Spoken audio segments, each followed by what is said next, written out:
Ang bawat paggising natin sa umaga ay isang napakagandang biyaya, kaya dapat lagi tayong nagpapasalamat sa bawat araw na ibinibigay ng Diyos sa atin. Kaya naman, manalangin tayo sa ngalan ng Ama na siyang lumikha ng langit at lupa. Amen. Ama naming makapangyarihan sa lahat, maraming salamat po sapagkat ginising mo ako ngayong umaga. Isang bagong araw na naman ang aking haharapin. At dahil dito, lubos-lubos ang aking pasasalamat. Sa unang mga sandali ng aking araw, nais kong mapuspos ng iyong biyaya at pagmamahal. Kaya narito ako upang makapiling ka sa panalangin.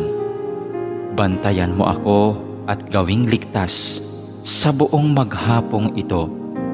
Ilayo mo ako at ang aking pamilya sa anumang masama. Maituon ko nawa ang aking pag-iisip, pananalita at asal tungo sa iyo. Nawa maging kalugod-lugod sa iyo ang lahat ng aking gagawin sa araw na ito. Panginoon ko at Diyos ko, naniniwala at nananalig ako na naririto ka at kapiling ko sa mga sandaling ito, na nakikita mo ako at iyong naririnig ang aking mga daing, mga kahilingan at mga panalangin.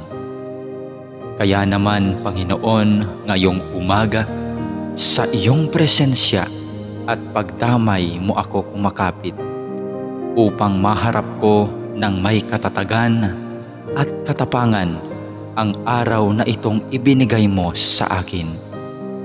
Mapagmahal na Panginoong Diyos, na nalaman kong mahal mo ako at binabantayan mo ako palagi. Sa oras man ng kasiyahan at lalong-lalo na sa panahon ng kagipitan at pagsubok.